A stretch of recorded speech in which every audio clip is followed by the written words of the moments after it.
A quick note about sensor size. Micro Four Thirds can actually be quite an assistant to you if you need more depth of field, especially in a low light situation.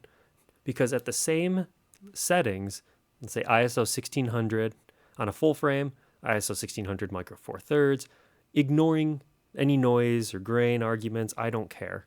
Like if you take a good shot, you take a good shot. Now, you have these both at 1.2.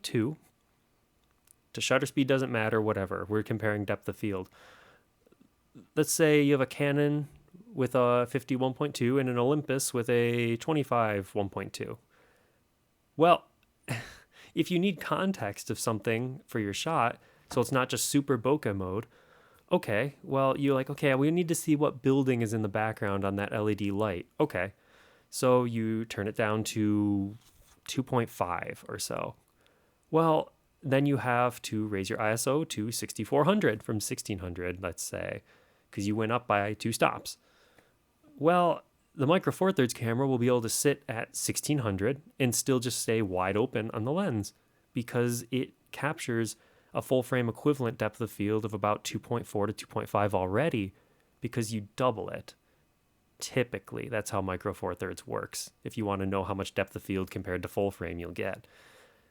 And it's applications like those that people tend to ignore. And yes, this is very niche. I'm just giving one example of why you might consider a Micro Four Thirds camera.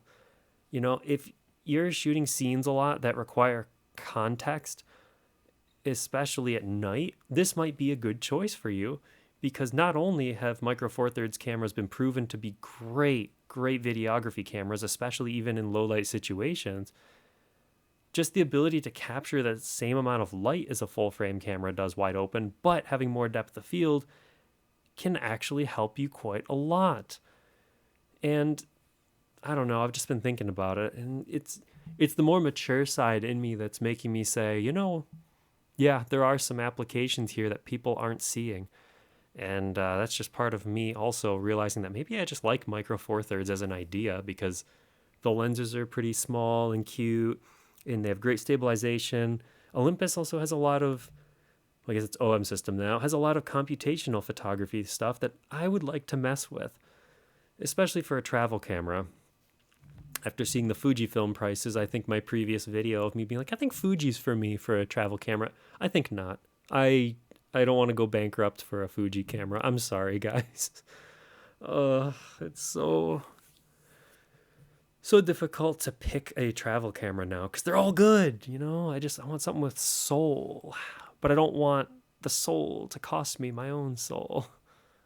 Yeah. Anyway, that was my one little argument for Micro Four Thirds for people that may have forgotten a very good use case.